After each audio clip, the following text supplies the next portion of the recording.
From heartbreak to a happy home. This is the incredible story of how one woman rebuilt her life, and it all started with a forgotten toy.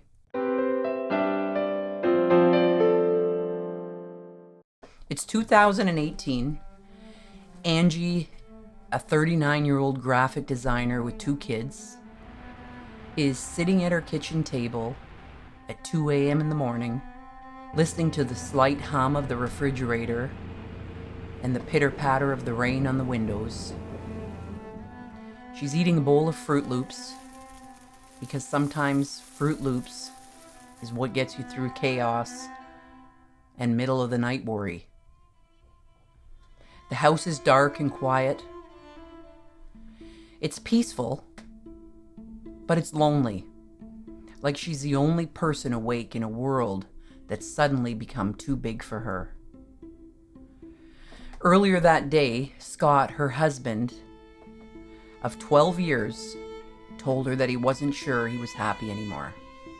And just like that, Angie's world had shifted. There was no shouting, there was no drama, there was no chaos, just a quiet, crushing uncertainty. Was this it? Was their marriage over? Were they about to enter a long stretch of emotional limbo? Fast forward to 2023, Angie sits in the same kitchen, but everything has changed. The house is filled with love and laughter and happiness and joy.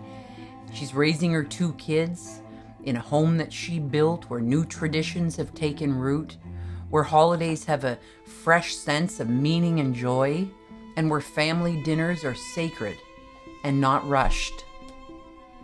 She's creating a new home for her family.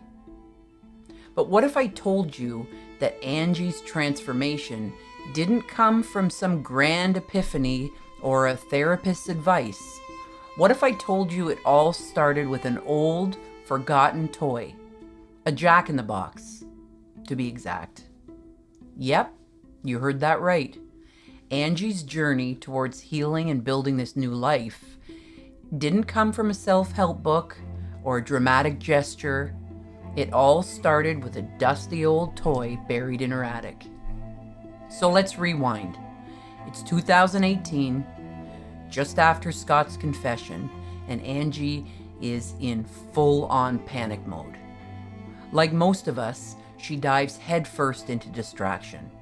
She tries everything: self-help books, therapy, podcasts, research papers. Everything feels like ping pong matches and an emotional roller coaster. She even takes up yoga, despite her firm belief that downward dog is some sort of ancient torture. But no matter what she tries, nothing seems to give her the clarity she so desperately craves. Is her marriage worth saving? Can they rebuild? Is it time to start thinking about a life without Scott?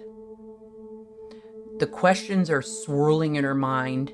It's a never-ending storm, and the answers always feel just out of reach, unavailable. She doesn't know where to turn. The months drag on. Angie feels like she's trapped in a loop. And one day things are fine, normal even, everything's okay. And the next day, Scott's distant, and she finds herself staring at the ceiling late at night. She's wondering if she should pack her bags. She's asking herself, should I stay in this marriage? Should I leave this marriage? What can I do to fight for my marriage? Is divorce the best option for myself and my family? It's like living in an emotional waiting room, except no one ever calls your name. She's stuck in a cycle of hoping and hurting with no clear way out.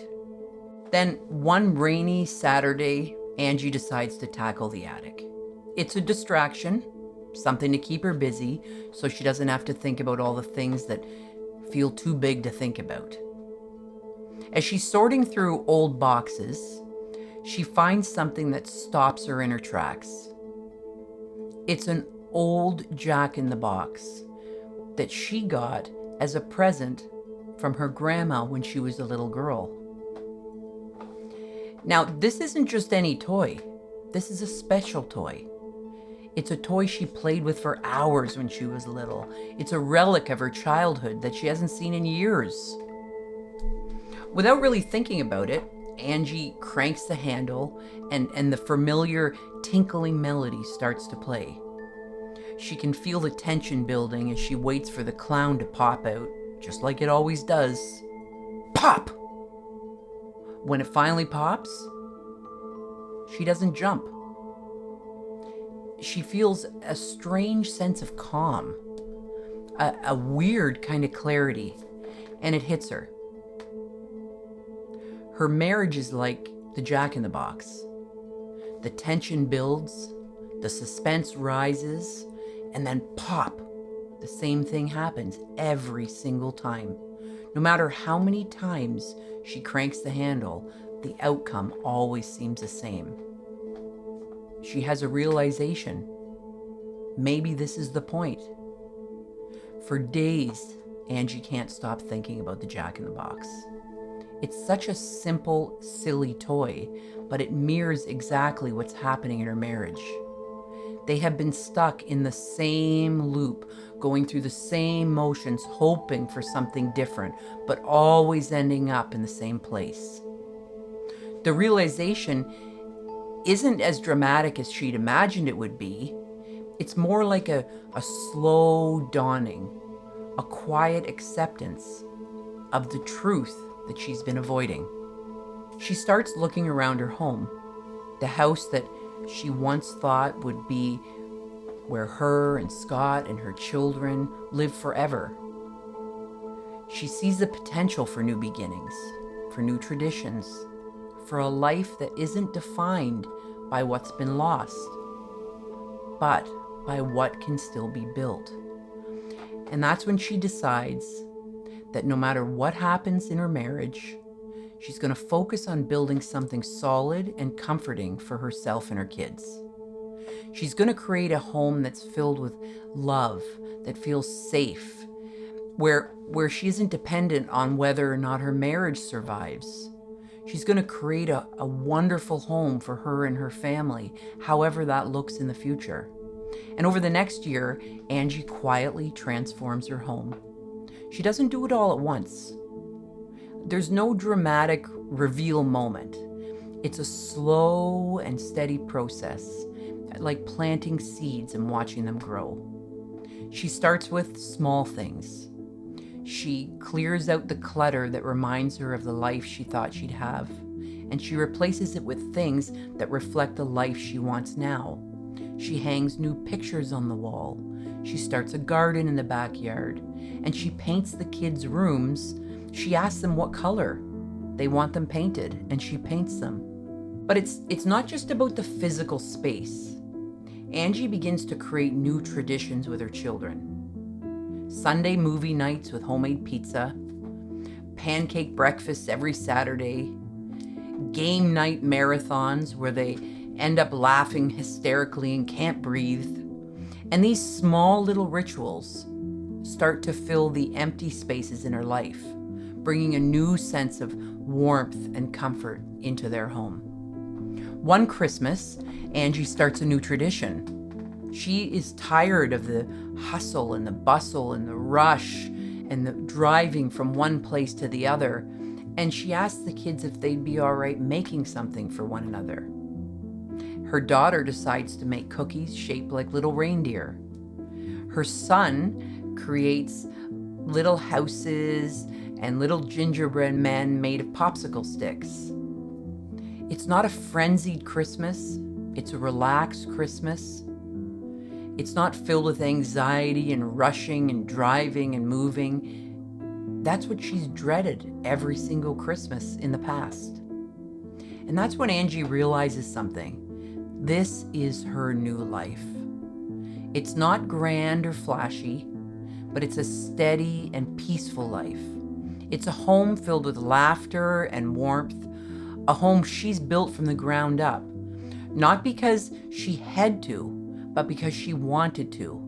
She's created a sanctuary for her children and herself, a place where they can feel safe and loved and joyful and happy. And no matter what the world outside throws at them, they've got this. By 2023, Angie's home has become a symbol of her resilience. It's not the house that she shared with Scott, not anymore. It's hers, filled with new memories, new traditions, and new life. She doesn't look back on her marriage with anger or bitterness or regret. Instead, she sees it as a chapter in her life that was beautiful and that has allowed her to create this new chapter in her life out of something that has broken. And the best part, her kids are thriving. They love their home. The movie nights, the pancake breakfast, the garden, the Christmases. They feel safe and secure in a place that's been built with love. Not just for them, but for the future they're creating together. So if you're sitting there wondering if you can ever rebuild after your life has been turned upside down, remember this: you can. It doesn't have to be done all at once. It doesn't have to be perfect. It's about creating new traditions, finding small moments of joy, and building a home that reflects the life that you want to live, not the one that you've lost. And if you ever find yourself stuck in a loop, like a jack-in-the-box, just remember, you have the power to stop cranking the handle. You can start a new cycle, one that's filled with love and warmth and new beginnings. And trust me, that's the best surprise of all.